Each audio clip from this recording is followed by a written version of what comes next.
नमस्कार दोस्तों, मैं सुरेंद्र खंडेला सोनी एजुकेशन में आपका स्वागत करता हूं। और दोस्तों, इस भारत की इस ज्योग्राफी की श्रृंखला में हम भारत के भौतिक प्रदेश पढ़ रहे हैं, फिजिकल डिवीजन ऑफ इंडिया पढ़ रहे हैं। और भारत के भौतिक प्रदेशों में हमने पिछली क्लासों में कुछ कॉन्सेप्ट को क्लियर किया था। ठीक है, वहाँ हमने देखा था भारत के कितने भौतिक प्रदेश हैं। तो भारत के 6 भौतिक प्रदेश मैंने बताए थे। ठीक है, और 6 में और मैंने वहाँ ऊंचाऊँचों की बात भी की थी, ये भी आप ध्यान रखें। और भौतिक क्या होते हैं, प्रदेश क्या होते हैं, मैंने वो भी बात की थी पिछली क्लास में। और अब हम हिमालय पढ़ेंगे। हिमालय को पिछली क्लास में हमने प्रारंभ कर दिया था। हिमालय का विभाजन कर दिया था नदियों के आधार पर और उत्पत्ति के आधार पर। और अब हिमालय पढ़ेंगे। तो देखिए, हिमालय यहाँ तक मैंने बता दिया था हिमालय कि ये देखिए भारत में, ये देखिए आप देखिए भारत के मैप में जब उत्पत्ति की मैंने बात की थी कि उत्पत्ति के आधार पर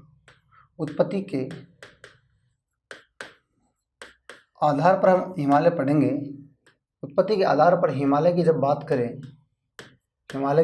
करें तो आप बताएंगे सर उत्पत्ति के आधार पर 4 प्रकार के हिमालय हैं। उत्पत्ति के आधार पर कितने प्रकार के हैं? 4 प्रकार के। यही बात की थी, उत्पत्ति के आधार पर कितने प्रकार के हिमालय हैं? 4 प्रकार के हिमालय। तो देखिए आप, ये बात आप ध्यान रखेंगे। अब क्या ध्यान रखना है, उत्पत्ति के आधार पर मैंने एक तो बताया था ट्रांस हिमालय, जो सबसे प्राचीन हिमालय है, ट्रांस हिमालय यही था। ट्रांस हिमालय सबसे पुराना हिमालय था, ये बता दिया मैंने पिछली क्लास में। ठीक है, फिर आगे कौन सा था? महान हिमालय। महान हिमालय को क्या कहते हैं? ग्रेट हिमालय, हिमाद्री हिमालय। ठीक है, ग्रेट हिमालय, महान हिमालय, हिमाद्री हिमालय। अच्छा, इसके बाद में कौन सा भाग था? लघु हिमालय था, लघु हिमालय था। ठीक है, और इसके बाद में कौन सा था? शिवालिक हिमालय था। इसके बाद में कौन सा हिमालय था? शिवालिक हिमालय था, शिवालिक हिमालय, यही थे शिवालिक हिमालय। तो आप ध्यान रखेंगे, ये 4 प्रकार से उत्पत्ति के आधार पर है और इन एक एक को पढ़ेंगे। इनमें थोड़ा सा कभी कभी डायरेक्ट क्वेश्चन आ जाता है, ये किसका भाग है, किसका भाग है नहीं है। तो मैं कॉन्सेप्ट क्लियर कर देता हूँ। देखिए आप इसमें आप बात ध्यान रखेंगे, 4 बात ध्यान रखेंगे। इसमें काराकोरम आता है, तो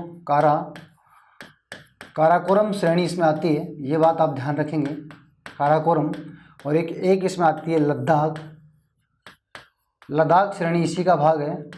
बात समझ पा रहे हैं आप? एक ध्यान रखेंगे आप, काराकोरम, लद्दाख, जास्कर।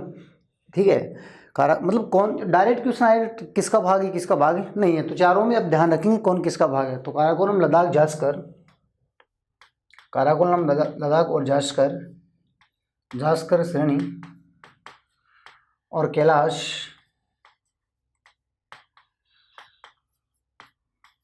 श्रेणी, ये सब श्रेणी किसकी भाग है? आप पूछेंगे निम्न में से कौन सा भाग ट्रांस हिमालय का है, तो आप बताएंगे सर 4 है, काराकोरम, लद्दाख और जास्कर और कैलाश। इनका क्रम भी ध्यान रखेंगे, मैं अभी बताने वाला हूँ, इनको पढ़ेंगे हम डिटेल से। काराकोरम, लद्दाख और जास्कर। ठीक है, महान हिमालय का स्पेशल कोई भाग नहीं है, तो आप ध्यान रखेंगे महान हिमालय की ऐसे स्पेशल कोई श्रेणी नहीं है। महान हिमालय एक अलग से कोई पार्ट नहीं है, एक ही श्रेणी में फैला हुआ है। अब बात करें सर लघु हिमालय की, जब बात करें तो लघु हिमालय में आप ध्यान रखेंगे एक तो पीर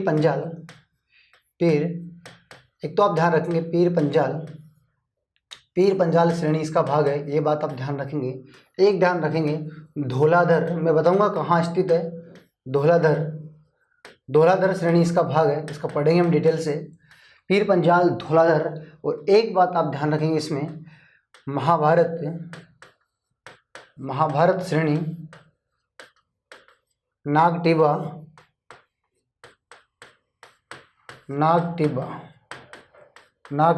श्रेणी। तो आप बताएंगे कि निम्न में से लघु हिमालय का भाग कौन सा है, तो आप बताएंगे सर पीर पंजाल, धौलाधर, महाभारत, नागटिबा। ये मुख्य रूप से 2 भारत में है। ठीक है, ये नेपाल वाली साइड में है। तो बताएंगे इन बातों को, इनको भी हम डिटेल से पढ़ेंगे। फिलहाल ये डायरेक्ट क्वेश्चन आए तो आप कर सकते हो कि इसमें 4 भाग है, इसमें कुछ नहीं, इसमें 4 भाग है। बात समझ पा रहे हैं? अब बात करें सर शिवालिक हिमालय का, अगर भागों की बात करें तो इसमें पूर्वांचल की पहाड़ियों को, पूर्वांचल की पहाड़ियाँ, इसमें पूर्वांचल की पहाड़ियों को शामिल कर लेंगे। पूर्वांचल की पहाड़ियाँ हम पढ़ लेंगे इसमें। पूर्वांचल की पहाड़ियाँ कौन कौन सी? अरुणाचल प्रदेश में जो पहाड़ियाँ हैं, ठीक है, आसाम, अरुणाचल प्रदेश वाली जो पहाड़ियाँ उनको पढ़ेंगे। ठीक है, जैसे डाफला मिसमी पटकोई बुम, पटकोई बुम, नागा श्रेणी, मिजो श्रेणी, ये सब श्रेणियाँ हम किस में पढ़ लेंगे? पूर्वांचल की पहाड़ियों में पढ़ लेंगे। शिवालिक हिमालय पढ़ेंगे, उसमें बाद में हम पूर्वांचल की पहाड़ियाँ साथ में पढ़ लेंगे। तो इस प्रकार से ये भाग हम पढ़ेंगे। तो आप ध्यान रखेंगे, यहाँ से डायरेक्ट क्वेश्चन आ सकता है, ये ध्यान रखेंगे, ये ध्यान रखेंगे, ठीक है। महाहिमालय का अलग से कोई भाग नहीं है, ट्रांस हिमालय का भाग है। अब ये उत्पत्ति के आधार पर 4 हिमालय है, ये सबसे नवीन हिमालय है, ठीक है, और ये सबसे पुराना हिमालय है। बात समझ पा रहे हैं? ठीक है। इसके बाद में मैं थोड़ा सा और कॉन्सेप्ट क्लियर कर देता हूँ। देखिए आप ध्यान से देखेंगे और यहाँ से क्या कॉन्सेप्ट क्लियर करेंगे। देखिए आप ध्यान से देखिए आप, ये ट्रांस हिमालय है, ये महान हिमालय, नेपाल से अरुणाचल प्रदेश के मध्य ये देखिए आप महान हिमालय, ये लघु हिमालय, ठीक है, ये शिवालिक हिमालय, ये देखिए आप। तो आप बात करेंगे सर 4 हो गया उत्पत्ति के आधार पर। ट्रांस हिमालय हो गया, ट्रांस हो गया, फिर कौन सा हो गया? महान हो गया। नंबर 3 की बात करूँ तो लघु हो गया, लघु हिमालय हो गया, जिसे हम मध्य हिमालय भी कहते हैं। लघु हिमालय को मध्य हिमालय कहते हैं, हिमालय के धड़ भी कहा जाता है क्योंकि बीच में, ठीक है। और ये शिवालिक हिमालय जो सबसे नवीन हिमालय, जो बाह्य हिमालय सबसे लास्ट में, सबसे नवीन भी है, शिवालिक, शिवालिक हिमालय ये। अब इनमें आप ध्यान क्या रखेंगे? देखिए मैं बता देता हूँ आपको, इसमें ध्यान क्या रखेंगे। एक तो यहाँ से कॉन्सेप्ट ये ध्यान रखेंगे कि इनको अलग कौन कर रहा है। देखिए आप एक बात ध्यान रखेंगे, एक बात मैं यहाँ बताने जा रहा हूँ, ध्यान रखेंगे, एक इनके बीच की ध्यान रखेंगे और एक यहाँ ध्यान रखेंगे, ठीक है। इन जो उत्पत्ति के आधार पर जो 4 प्रकार के हिमालय हैं, इनको अलग कौन करता है? अलग करने वाले क्वेश्चन डायरेक्ट आ जाते हैं कि अलग करने वाली पार्ट कौन से हैं। देखिए अब यहाँ से अलग कौन करता है, ये देखिए आप, ये हिंज लाइन करती है, हिंज लाइन, या इसे हम कह सकते हैं Sachar zone, Sachar zone. Hinge line या सच्चर जोन इनको क्या करती है? अलग करती है। हिंज लाइन या सच्चर जोन इनको क्या करती है? अलग करती है। किन को अलग करती है? ट्रांस हिमालय को महान हिमालय से अलग करने वाली बाउंड्री कौन सी है? तो आप बताएंगे हिंज लाइन या कौन सी है? सच्चर जोन है। तो आप ध्यान रखेंगे इन दोनों हिमालय को कौन अलग करता है।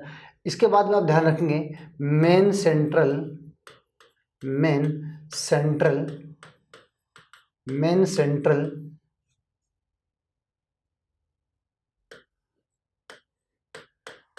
Thrust, main central thrust. Central का मतलब बीच की बात हो रही है, तो इन तीनों में बीच में है मेन सेंट्रल थ्रस्ट बाउंड्री, ठीक है। तो मेन सेंट्रल थ्रस्ट के नाम से जानते हैं किसको? महान हिमालय और लघु हिमालय के जो बीच में गैप है, उस गैप, इस श्रेणी को, गैप वाले जो भाग को हम किस नाम से जानते हैं? तो मेन सेंट्रल थ्रस्ट के नाम से जानते हैं। अब आप बात करेंगे सर, अब आप बात करेंगे कि सर अब एक बच गई, इसकी बात कर लेते हैं। देखिए मैं यहाँ लिख देता हूँ, शिवालिक हिमालय यानी शिवालिक हिमालय और लघु हिमालय के बीच में जो गैप है, ये घाटियाँ हैं, गैप है, इसको हम किस नाम से जानते हैं? तो आप बताएंगे सर मेन बाउंड्री फॉल्ट। क्या कहते हैं? Main boundary, main boundary fault के नाम से जानते हैं, मेन बाउंड्री फॉल्ट के नाम से जानते हैं। तो main boundary fault, main central thrust, hinge line या सच्चर जोन, ये आप ध्यान रखेंगे। तो उत्पत्ति के आधार पर 4 प्रकार के हिमालय थे, उनका आप गैप ध्यान रखेंगे। बात समझ पा रहे हैं? ठीक है। और इनमें कौन कौन सी श्रेणी आती है वो ध्यान रखेंगे, इनमें कौन किस किस से अलग हो रहा है वो ध्यान रखेंगे। अब इनके काल बता देता हूँ मैं, वो आप ध्यान रखेंगे। तो देखिए आगे वाले कॉन्सेप्ट की बात करें, इतनी बात समझ पा रहे हो आप? इतनी बात समझ पा रहे हो? फिर हम 4 को एक एक से पढ़ेंगे, लेकिन आप एक बार आप कॉन्सेप्ट क्लियर कर लेंगे ना तो कोई दिक्कत नहीं आएगी, ठीक है। हाँ चलो अब बात करते हैं आगे। इन की मैं आगे बात करता हूँ। देखिए 1 नंबर कौन सा आया था? ट्रांस हिमालय। 1 नंबर कौन सा आया था? ट्रांस। तो यहाँ से मैं क्या बताने जा रहा हूँ आप ध्यान से देखिए, बहुत मस्त है। ट्रांस हिमालय। नंबर 2 क्या था? महान हिमालय। नंबर 3 क्या था? तो आप बताएंगे सर लघु हिमालय था, ठीक है, लघु हिमालय। नंबर 4 क्या था? शिवालिक हिमालय। देखिए आप, ठीक है, इनकी उत्पत्ति का काल पूछे, ठीक है, या महाकल्प पूछे तो ध्यान रखेंगे आप इस बात को आप ध्यान रखेंगे कि इन चारों की उत्पत्ति कौन से काल में हुई है, कौन से महाकल्प में हुई है। तो महाकल्प तो इनका एक ही है, मैं बता देता हूँ आपको, ठीक है। महाकल्प का मतलब बड़े कालखंड की बात हो रही है, पर उस बड़े कालखंड में छोटे छोटे कालों की बात हो रही है, ठीक है। ये बात मैंने पिछली क्लास में बताया था, ठीक है। चलो बात कर लेते हैं। और देखिए यहाँ पर कैसे बात करते हैं। ट्रांस हिमालय की मैं बात करता हूँ। देखिए आप यहाँ से पूछे, प्रत्येक में हम अलग अलग बात करेंगे, ठीक है। और भूगोलवीय संरचनाओं में मैं और डिटेल से बताऊंगा कहाँ जब कालखंडों को अलग अलग तोड़ेंगे हम, ठीक है। यहाँ मैं बता दूँ, आप नॉर्मल ध्यान रखेंगे कौन सा काल है और कौन से काल ये किस महाकल्प में आ रहे हैं।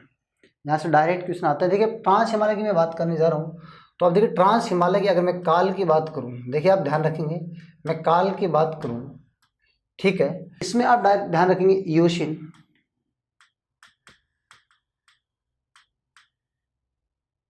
इयोशिन, ठीक है, ओलियोसिन, इयोसिन, ओलियोसिन, मायोसिन, मायोसिन, प्लायोसिन। बात समझ पा रहे हैं? प्लायोसिन ये क्या है? काल है। ट्रांस हिमालय की उत्पत्ति कौन से काल में हुई है? इयोशिन काल में हुई है। देखिए काल मैंने लिखे हैं। मान हिमालय की अगर बात करूं तो ओलियोशिन काल में हुई है, लघु हिमालय की मायोशिन काल में, और शिवालिक हिमालय की अगर बात करें तो प्लायोशिन काल में उत्पत्ति हुई है। अब आप ध्यान रखेंगे सर महाकल्प की बात करें तो देखिए महाकल्प की बात अगर मैं करूं तो आप बताएंगे सर ये चारों ही काल एक ही महाकल्प के हैं, ये चारों ही काल एक ही महाकल्प के। उसका नाम क्या है? सीनोजोइक है। कौन सा काल है? सीनोजोइक महाकल्प है। कौन सा महाकल्प है? सीनोजोइक महाकल्प में इनकी उत्पत्ति हुई है। अगर ध्यान रखेंगे आप, सीनोजोइक महाकल्प है तो यहाँ कौन सा युग था? तो आप बताएंगे सर तृतीय युग था। टोटल युग कितने थे? 4 युग थे। महाकल्प कितने थे? 5 थे। तो यहाँ युग कौन सा था? तो आप ये बता सकते हैं सर चतुर्थ युग की बात हो रही है, सॉरी तृतीय युग की बात हो रही है। ये बात भी आप ध्यान रखेंगे, ठीक है। कौन से युग की बात हो रही है? तृतीय युग की बात हो रही है, यानी तीसरे युग की बात हो रही है। तो मैंने सारे कॉन्सेप्ट बता दिए कि युग पूछे हिमालय की उत्पत्ति को, जो हिमालय ये चारों ये कौन से युग में हुए हैं? तृतीय युग में। बात समझ पा रहे हैं? टोटल युग कितने थे? 4। अब इनमें अगर बात करें आपको कि कौन से महाकल्प में हुई है तो महाकल्प पूछे तो सीनोजोइक महाकल्प, ठीक है। महाकल्प एक ही है सबका, और युग की बात करूँ तो तृतीय युग एक ही है, लेकिन काल अलग अलग है। यानी एक बड़े महाकल्प में छोटे छोटे, जैसे एक वर्ष की बात करूँ, एक वर्ष में महीने आते हैं जनवरी फरवरी मार्च ऐसे, ठीक है। तो वर्ष हो गया एक बड़ा कालखंड और विश्व में छोटे छोटे भाग आ गए। तो ऐसे महाकल्प कौन सा है? सीनोजोइक है। फिर उस सीनोजोइक में छोटे छोटे काल आ गए। तो उन कालों की मैं बात करूँ तो इयोशिन, ओलियोशिन, मायोशिन और प्लायोशिन। तो उम्मीद करता हूँ आप यहाँ से डायरेक्ट क्वेश्चन कर सकते हैं, ठीक है। चलो ये बात आप ध्यान रखेंगे। अब हम हिमालय पढ़ने जा रहे हैं, तो आप ध्यान से देखिए। उत्पत्ति के आधार पर हिमालय की जब बात करें तो देखिए उत्पत्ति के आधार पर हिमालय की बात करेंगे।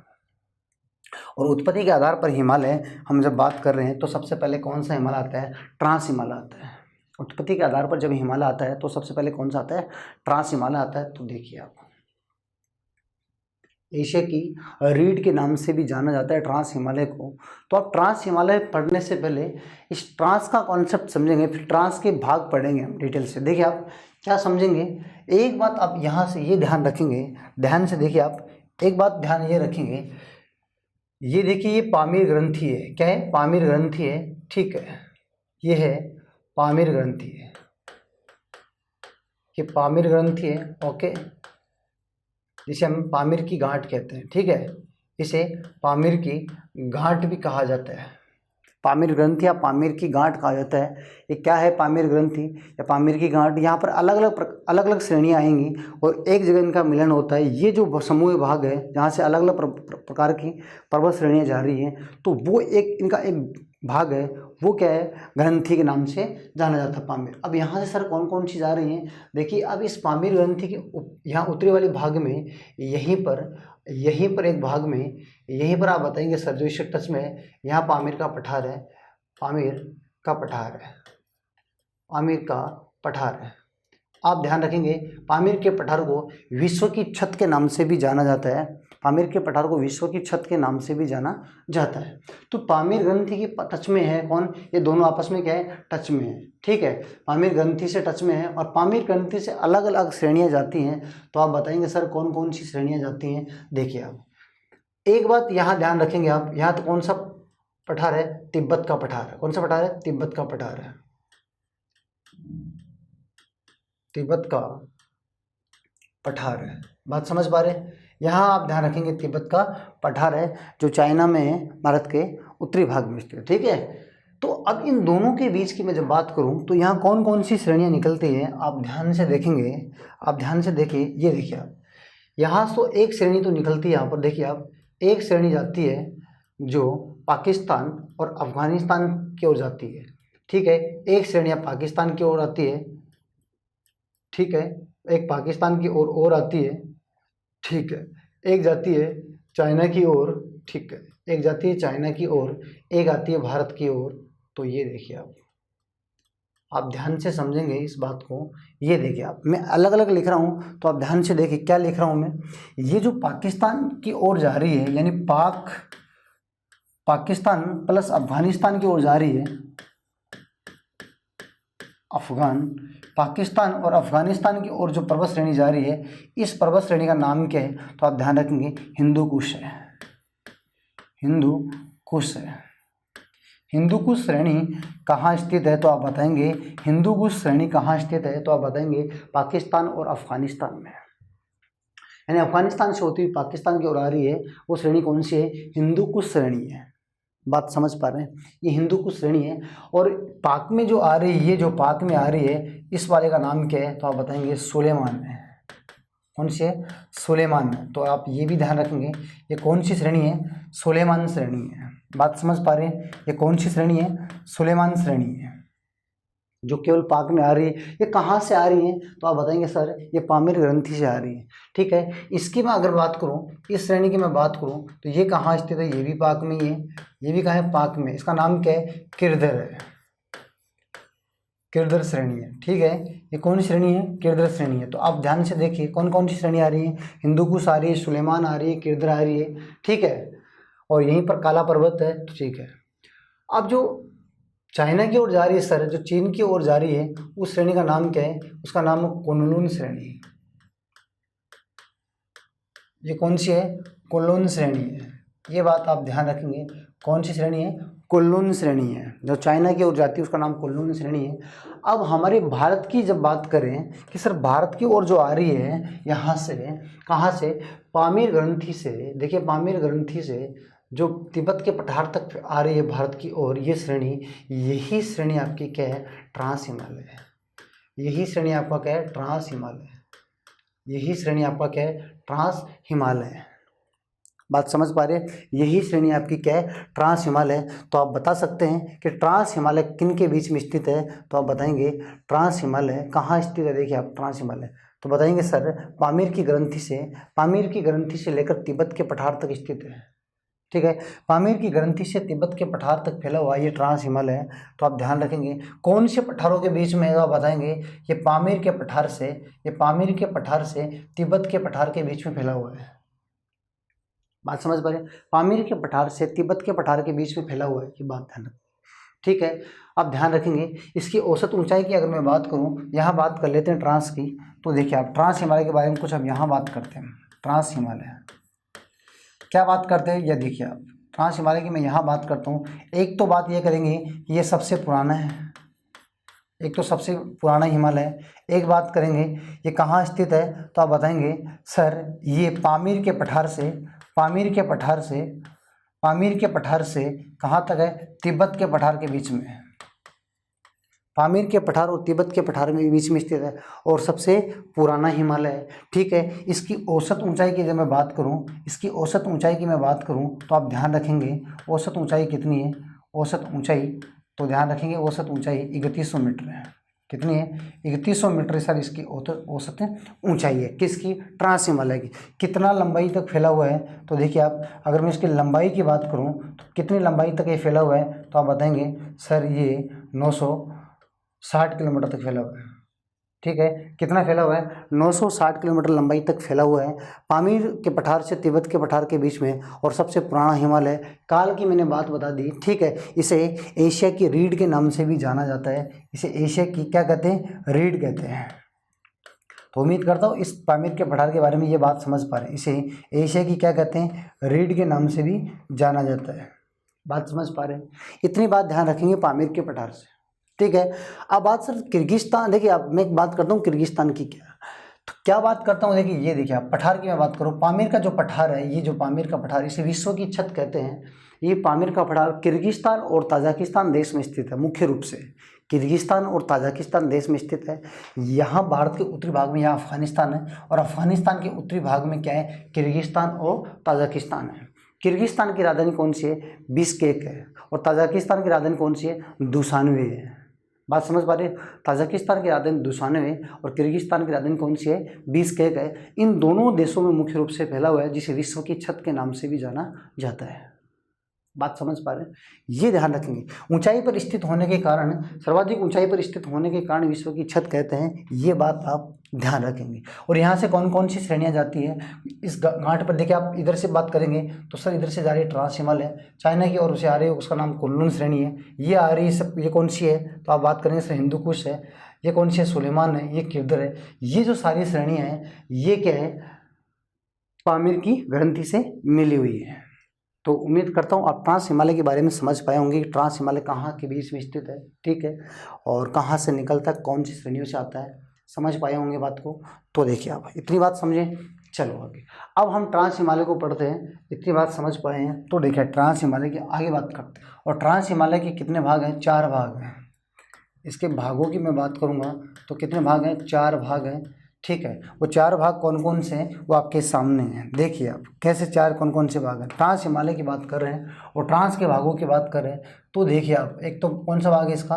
काराकोरम है, एक लद्दाख है, ठीक है, और एक जास्कर श्रेणी है, ठीक है, और एक कैलाश श्रेणी है।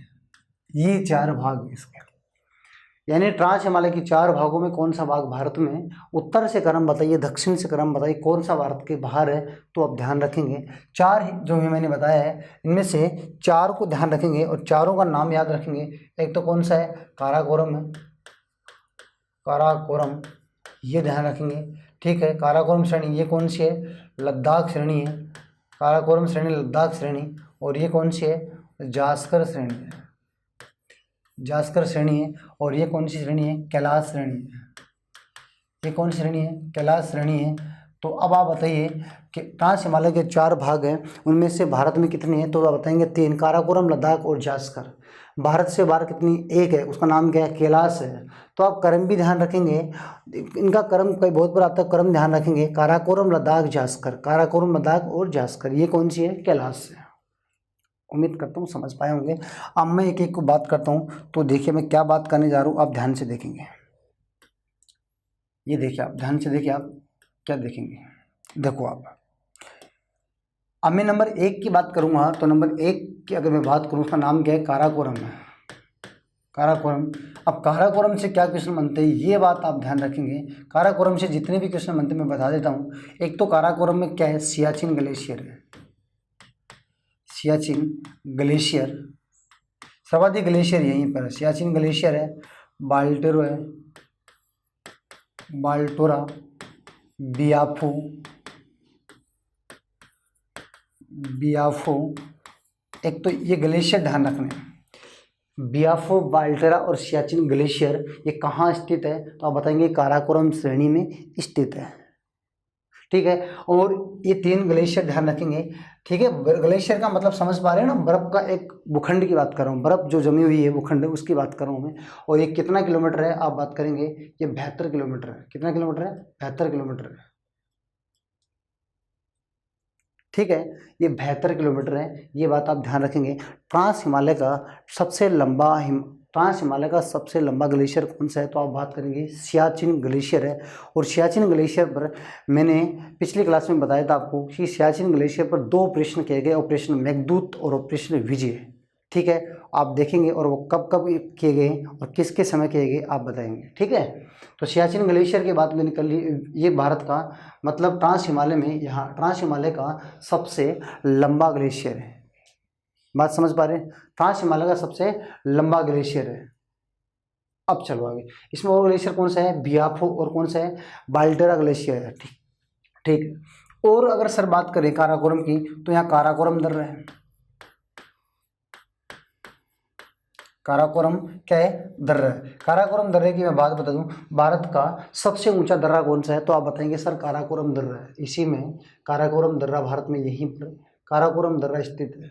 ठीक है, और यहीं पर आपका सियाचिन ग्लेशियर है इसी श्रेणी में। तो काराकोरम श्रेणी में भारत का सबसे ऊंचा दर्रा कौन सा है, काराकोरम दर्रा है। भारत का सबसे ट्रांस हिमालय का सबसे बड़ा, ये देखिए आप, ठीक है, ग्लेशियर पूछे तो सियाचिन ग्लेशियर है। सबसे विवादित क्षेत्र भी कौन सा इनमें से, तो कौन सा है, सियाचिन ग्लेशियर है। भारत पाकिस्तान और चीन के मध्य विवादित क्षेत्र सियाचिन ग्लेशियर है। और बात करें सर काराकोरम से और क्या क्वेश्चन आते हैं, तो मैं और बात करूं, केटू, भारत की सबसे ऊंची चोटी केटू, इसे हम कहते हैं गोडविन ऑस्टिन।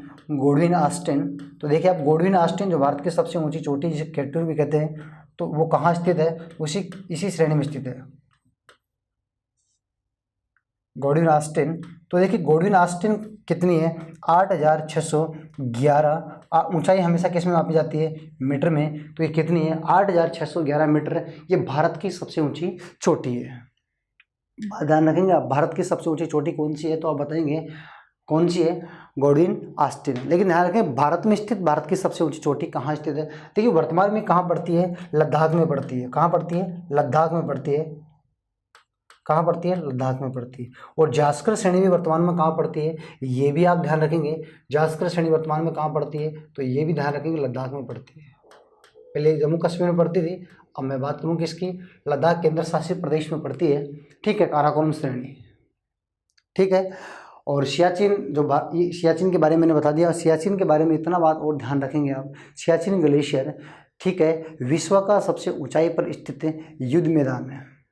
युद्ध स्थल जो मैदान है, विश्व का ऊंचाई पर स्थित सबसे ऊंचा है सियाचिन ग्लेशियर। और लद्दाख की मैंने बात कर ली, इस लद्दाख में ये चोटी केटू जो भारत की सबसे ऊंची चोटी है, भारत की सबसे ऊंची चोटी। लेकिन भारत में स्थित भारत की सबसे ऊंची चोटी कौन सी है, पूर्णतः भारत में स्थित ये जो लद्दाख क्षेत्र है, ये क्षेत्र पीओके क्षेत्र में आता है। यानी लद्दाख की जब मैं बात कर रहा हूँ, तो लद्दाख में किसको डाला, पीओके के लद्दाख में डाला गया है। यानी मुख्य रूप से किस में आती है, पीओके, किस में आती है, पीओके में आती है। कौन, ये केटू। तो पूर्ण रूप से भारत में नहीं है, लेकिन पूर्ण रूप से भारत की बात करें कि भारत में स्थित भारत की सबसे ऊंची चोटी कौन सी है, तो आप बात करेंगे सर, भारत में स्थित भारत की सबसे ऊंची चोटी कौन सी है, कंचनजंगा है। कंचनजंगा है। कहाँ स्थित है, सिक्किम में। भारत में स्थित सबसे ऊंची चोटी कौन सी है, सिक्किम। भारत स्थित भारत की सबसे ऊंची चोटी सिक्किम में स्थित है, उसका नाम क्या है, कंचनजंगा। लेकिन भारत की सबसे ऊंची चोटी कौन सी, केटू है। और मध्य भारत की सबसे ऊंची चोटी पूछे तो देखिए, भारत की सबसे ऊंची चोटी केटू। भारत में स्थित भारत की सबसे ऊंची चोटी कौन सी है, कंचनजंगा। भारत में स्थित भारत की दूसरी सबसे ऊंची चोटी कौन सी है, तो आप बताएंगे नंगा पर्वत है। भारत में स्थित भारत की तीसरी सबसे ऊंची चोटी पूछे तो बताएंगे आप नंदा देवी है। मैं आगे इनकी बात करूंगा बहुत डिटेल से। नंगा पर्वत जम्मू कश्मीर में है, नंदा देवी कहाँ स्थित है, उत्तराखंड में है। तो भारत में स्थित भारत की सबसे ऊंची चोटी की पहले, भारत में स्थित भारत की सबसे ऊंची चोटी पहली कौन सी है, कंचनजंगा। केटू को बात ही नहीं करेंगे, भारत में स्थित भारत की पूछ रहा हूं तो कंचनजंगा, दूसरी आएगी जम्मू कश्मीर नंगा पर्वत, तीसरी आएगी उत्तराखंड में नंदा देवी।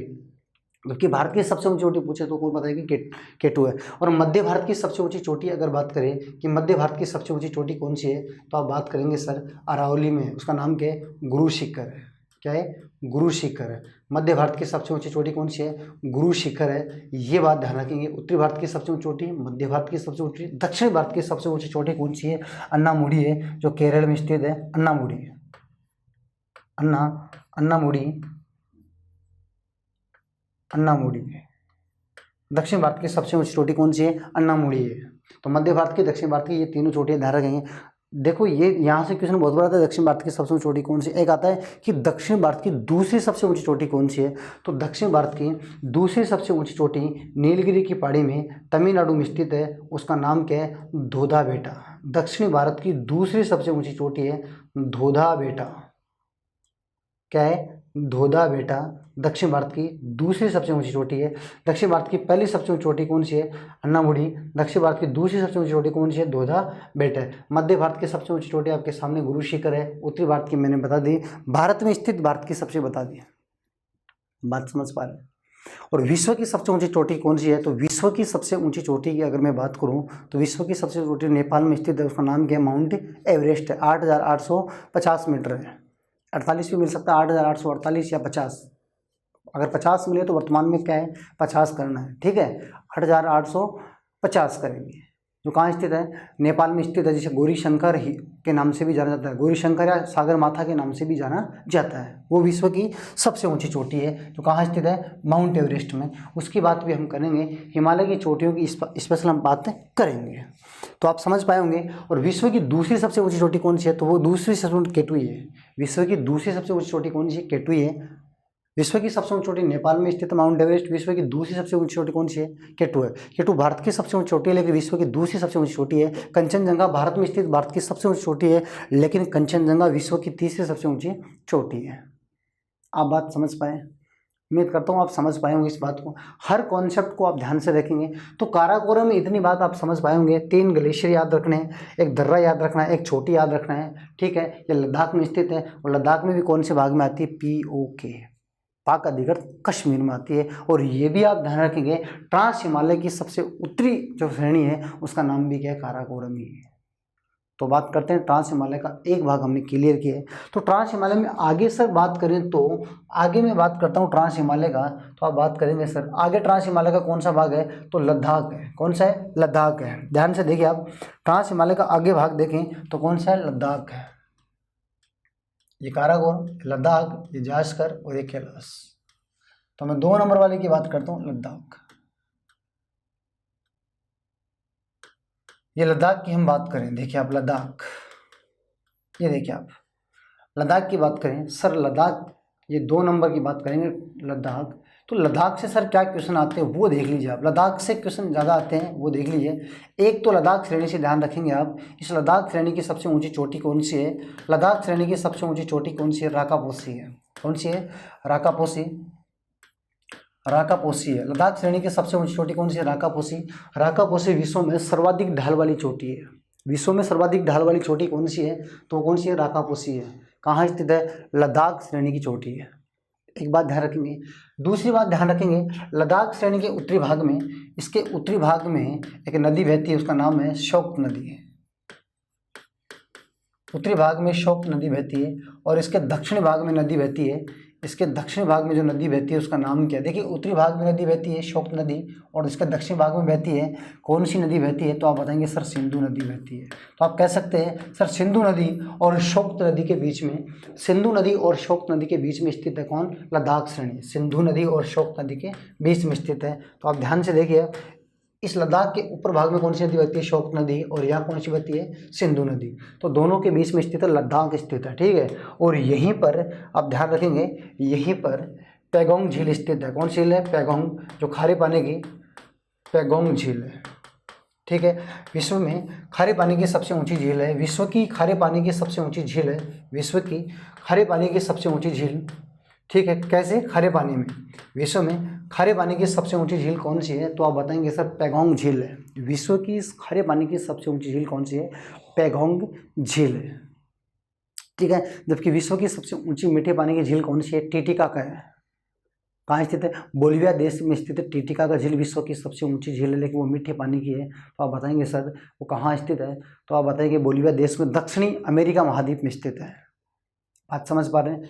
तो ये क्या है? ये पैगोंग झील जो कहाँ स्थित? लद्दाख में, विश्व की सबसे ऊंची खारे पानी की झील है। आप ध्यान रखेंगे सर, इसी लद्दाख वाले क्षेत्र में क्या है? शीत मरुस्थल है। क्या है? शीतोष्ण मरुस्थल है। शीतोष्ण मरुस्थल है। भारत का शीतोष्ण मरुस्थल जो ठंडा मरुस्थल है वो इसी लद्दाख वाली श्रेणी में आता है। लद्दाख श्रेणी के उत्तरी भाग में आता है। ये नदी ध्यान रखेंगे आप, नीचे वाली नदी कौन सी है? सिंधु। ऊपर वाली कौन सी है? शोक नदी है। दोनों सिंधु की सहायक नदी है शोक नदी, ये बात आप ध्यान रखेंगे। तो शीतोष्ण मरुस्थल कहाँ स्थित है? तो लद्दाख वाली श्रेणी में स्थित है शीतोष्ण मरुस्थल, जो ठंडा मरुस्थल है। ठीक है, और इसी लेह लद्दाख वाले क्षेत्र में भारत में सबसे कम वर्षा होती है। तो आप बताएंगे सर कम वर्षा भारत में यहीं होती है, लेह लद्दाख वाले क्षेत्र में होती है। और इसी लद्दाख श्रेणी का भाग है लेह जो जिला है। लेह जिला वर्तमान में भारत का सबसे बड़ा जिला बन गया। भारत का सबसे बड़ा जिला कौन सा है? लेह जिला है। और इसी लेह लद्दाख में, यहीं पर लेह लद्दाख में भारत में सबसे कम वर्षा होती है, ये भी आप ध्यान रखेंगे। इसके अलावा मैं और बात करूं लद्दाख में, और अगर बात करें तो सर हेमिस नेशनल पार्क स्थित है। हेमिस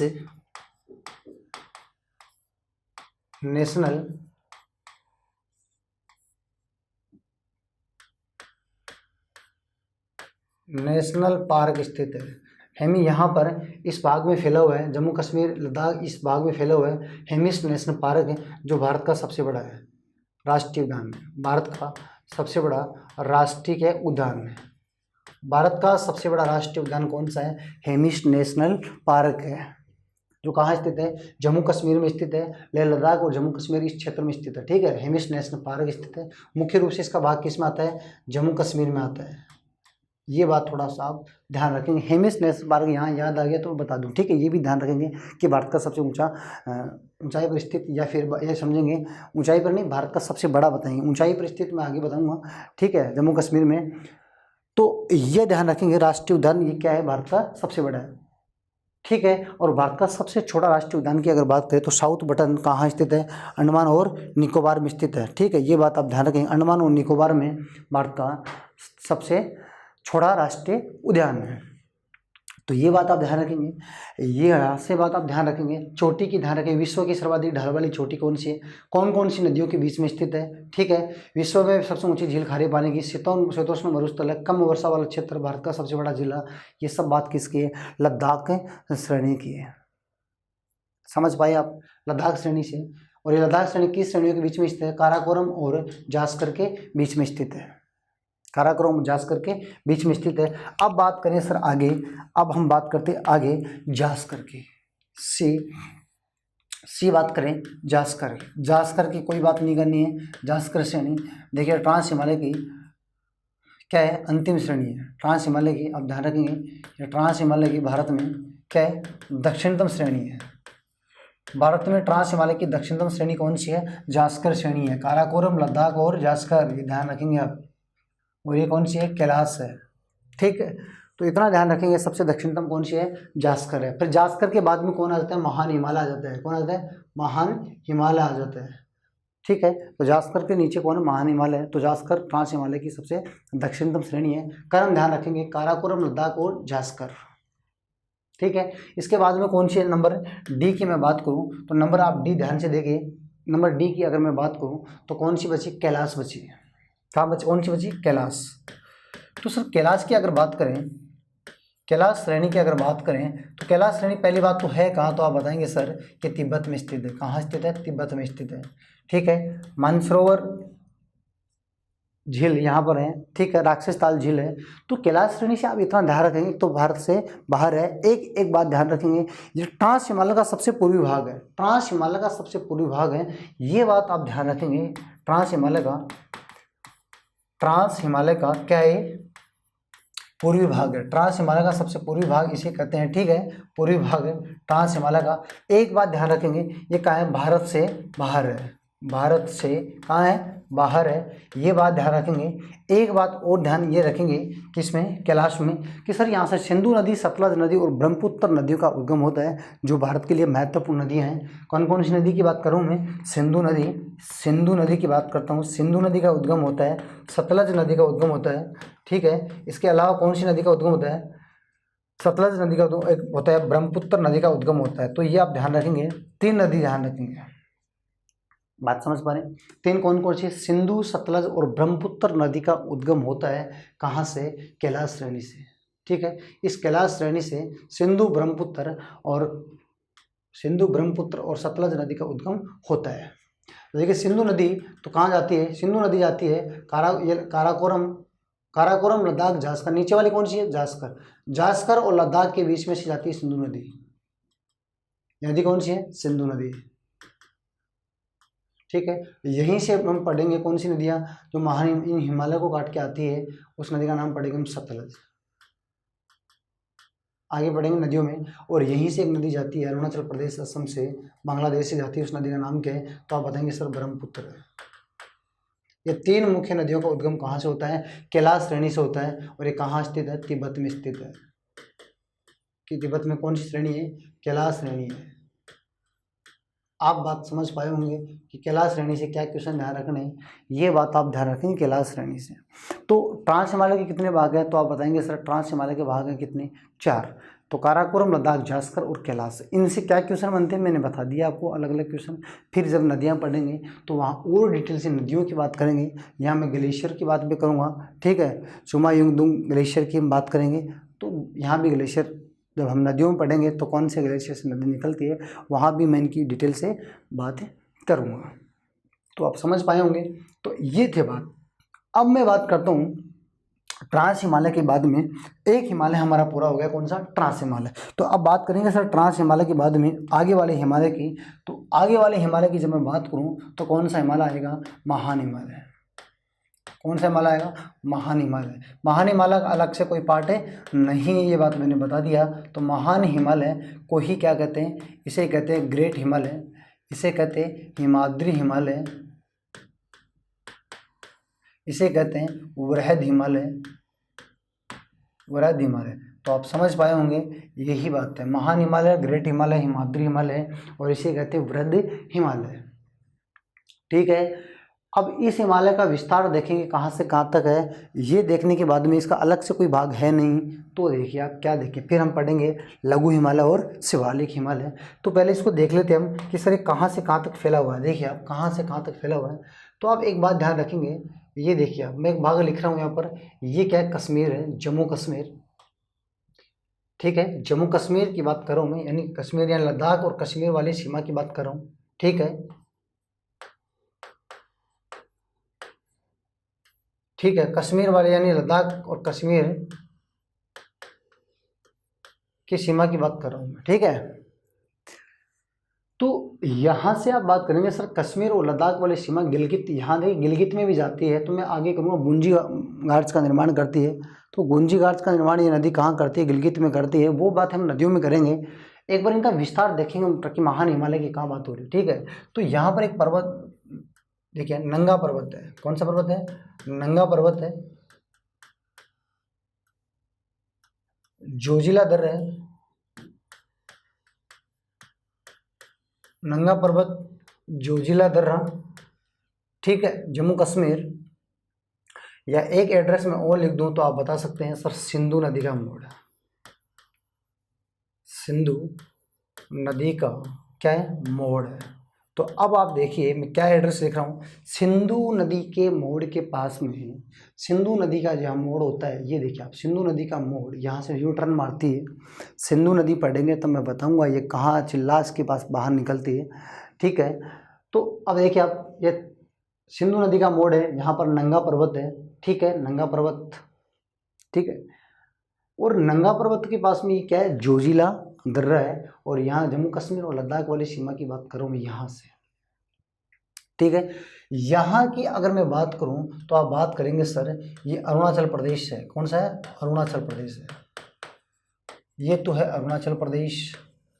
ठीक है, और अरुणाचल प्रदेश में यहाँ यांग याप दर्रा है। कौन सा दर्रा है, यांग याप दर्रा है। ठीक है, यांग याप दर्रा है, और ये ब्रह्मपुत्र नदी का मोड़ है, ब्रह्मपुत्र नदी का मोड़ है, ब्रह्मपुत्र नदी का मोड़ है। ये भी आप ध्यान रखेंगे। नामचा बरुआ चोटी है, नामचा बरुआ चोटी है, ये 7756 मीटर है, नामचा बरुआ चोटी।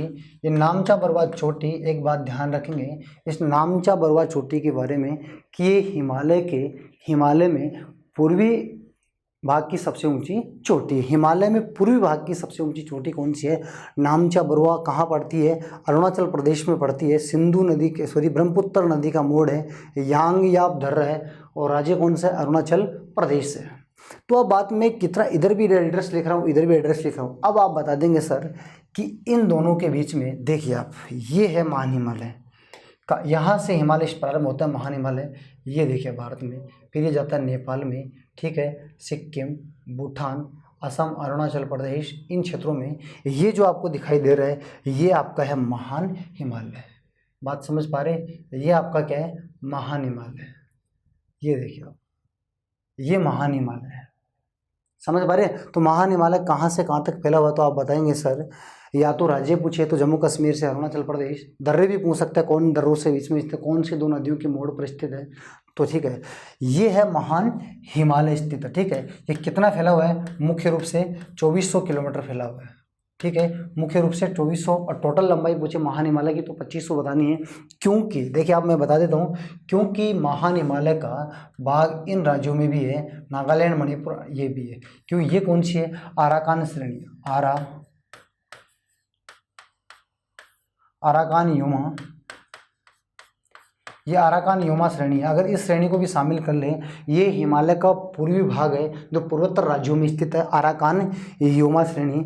अगर बात करें कि हिमालय कितना है तो 2400 किलोमीटर। अगर मैं बात करूं कि मुख्य कुल कितना है तो आप बताएंगे कुल 2500 किलोमीटर में हिमालय फैला हुआ है। और हिमालय की औसत ऊंचाई की मैं बात करूँ, महान हिमालय के औसत ऊँचाई की अगर बात करें तो 6100 मीटर है। आप बात समझ पा रहे हो? महान हिमालय की औसत ऊंचाई कितनी? 6100 मीटर है। कुल कितनी फैला हुआ है तो आप बताएंगे 2500 किलोमीटर, और मुख्य रूप से कितना है? 2400 किलोमीटर। औसत ऊंचाई कितनी? 6100। और इसका जो पूर्वी भाग है, सबसे लास्ट में पूर्वोत्तम जो भाग है वो कौन सा? आराकान योमा श्रेणी है। आराकान योमा श्रेणी कहाँ है? म्यांमार और भारत के बीच में स्थित है। तो ये भी आप ध्यान रखेंगे कि भारत और म्यांमार के बीच में कौन सी श्रेणी स्थित है, तो आप बताएंगे सर भारत और म्यांमार के बीच में, म्यांमार के बीच में कौन सी श्रेणी है? आराकान योमा श्रेणी है। तो ये बात आप ध्यान रखेंगे। और हिमालय के, महान हिमालय की पूर्वी तरफ जो सबसे ऊंची चोटी है वो कौन सी है? नामचा बरवा चोटी है, ठीक है। दो नदियों के मोड़ के बीच में स्थित है महान हिमालय, ठीक है। और इसी महान हिमालय के बारे में आप एक बात ध्यान रखेंगे, क्या ध्यान रखेंगे? ये विश्व का सबसे युवा पर्वत है। क्या है? विश्व का सबसे क्या है? सबसे क्या है? युवा पर्वत है। ये एक क्या है? वलित पर्वतमाला है। क्या है? वलित पर्वतमाला है। क्या है? विश्व का सबसे युवा पर्वतमाला है, वलित पर्वतमाला है, ठीक है, जो प्लेटों की अभिसारी गति से निर्माण हुआ है। प्लेटों